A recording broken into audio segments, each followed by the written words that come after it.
24ನೇ ಕಂತನ್ನು ಕೂಡ ಮೊನ್ನೆ ನಾವು ಶುಕ್ರವಾರದಿಂದ ನಾವು ಬಿಡುಗಡೆ ಮಾಡಿದ್ವಿ. ಬೆನಿಫಿಷಿಯರಿಗೆ ಅಂದ್ರೆ ಗೃಹಲಕ್ಷ್ಮಿಗಳಿಗೆ ಇನ್ನೊಂದು 3-4 ದಿನದಲ್ಲಿ ಕ್ರೆಡಿಟ್ ಆಗುತ್ತೆ. ಗೃಹಲಕ್ಷ್ಮಿಯ 24ನೇ ಇನ್ಸ್ಟಾಲ್ಮೆಂಟ್ ಹಣ ನಿಮಗೆ ಬೇಗನೆ ಬರಲಿದೆ. ಸೊ ಅದ್ರ ಬಗ್ಗೆ ಸ್ವಲ್ಪ ಡೀಟೇಲ್ಸ್ ಗೊತ್ತಾಗಿದೆ, ಈ ವಿಡಿಯೋದಲ್ಲಿ ಅದನ್ನ ನಿಮಗೆ ತಿಳಿಸ್ಕೊಡ್ತೀನಿ. ಸೊ ನಿಮ್ಮಲ್ಲಿ ತುಂಬಾ ಜನ ಗೃಹಲಕ್ಷ್ಮಿಯ 24ನೇ ಕಂತಿನ ಹಣ ಇನ್ನೂ ಬಂದಿಲ್ಲ ಅಂತ ಕೇಳಿದ್ರಿ. ಸೊ ಅದು ಈಗ ಬೇಗನೆ ರಿಲೀಸ್ ಆಗಿ ನಿಮ್ಮ ಬ್ಯಾಂಕ್ ಅಕೌಂಟ್ಗೂ ಸಹ ಬರುತ್ತೆ. ಹೌದು, ಇದೀಗ ಕನ್ಫರ್ಮ್ ಕೂಡ ಆಗಿದೆ.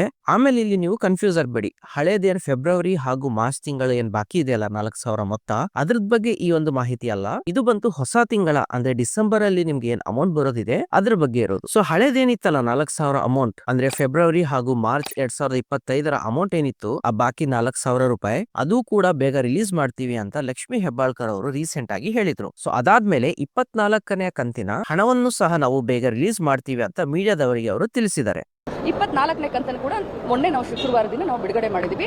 ಬೆನಿಫಿಷಿಯರಿಗೆ ಅಂದ್ರೆ ಗೃಹಲಕ್ಷ್ಮಿಗಳಿಗೆ ಇನ್ನೊಂದು 3-4 ದಿನದಲ್ಲಿ ಕ್ರೆಡಿಟ್ ಆಗುತ್ತೆ. ಸೊ ಅವ್ರು ಹೇಳೋ ಪ್ರಕಾರ ಆಲ್ರೆಡಿ ನಮಗೆ ಇವತ್ತಿಗೆ ಆ ಒಂದು ಅಮೌಂಟ್ ಬರ್ಬೇಕಿತ್ತು, ಬಟ್ ಅಸೆಂಬ್ಲಿಯಲ್ಲಿ ಅದೇನ್ ಹಳೆ ಅಮೌಂಟ್ ಬಾಕಿ ಇದೆ ಅಲ್ಲ 4,000 ರೂಪಾಯಿ, ಅದು ಇನ್ನೂ ಸಹ ರಿಲೀಸ್ ಆಗಿಲ್ಲ. ಸೊ ಅದ್ರ ಬಗ್ಗೆ ಡಿಸ್ಕಷನ್ ನಡೀತಿರೋದ್ರಿಂದ ಇದು ಸ್ವಲ್ಪ ಡಿಲೇ ಆಗ್ತಿದೆ ಅನ್ಸುತ್ತೆ. ಸೊ ನನ್ನ ಪ್ರಕಾರ ಡಿಸೆಂಬರ್ ಎಂಡ್ ಅಲ್ಲಿ ಅಥವಾ ಜನವರಿ ಮಿಡ್ ಒಳಗೇನೆ ಸೊ ನಿಮ್ಗೆ ಈ ಕಂಪ್ಲೀಟ್ ಹಣ ಸಿಗಲಿದೆ. ಸೊ ನೀವು ಈ ವಿಡಿಯೋ ನೋಡ್ತಿರುವಾಗ ನಿಮ್ಗೆ ಆಲ್ರೆಡಿ ಹಣ ಬಂದಿದೆನಾ ಅಥವಾ ಇನ್ನು ಬರೋದಿದೆನಾ ಕಮೆಂಟ್ ಮಾಡಿ ತಿಳಿಸಿ. ಹಾಗೂ ಇದ್ರ ಬಗ್ಗೆ ನಿಮ್ಮ ಒಪಿನಿಯನ್ ಏನಿದೆ ಅದನ್ನು ಸಹ ಹೇಳಿ. ಹಾಗೆ ಈ ರೀತಿಯ ಇನ್ಫಾರ್ಮೇಟಿವ್ ಅಪ್ಡೇಟ್ಸ್ ನ ತಿಳ್ಕೊಳ್ಳಕ್ಕೆ ಚಾನೆಲ್ ನ ಸಬ್ಸ್ಕ್ರೈಬ್ ಮಾಡೋಕೆ ಮರಿಬೇಡಿ.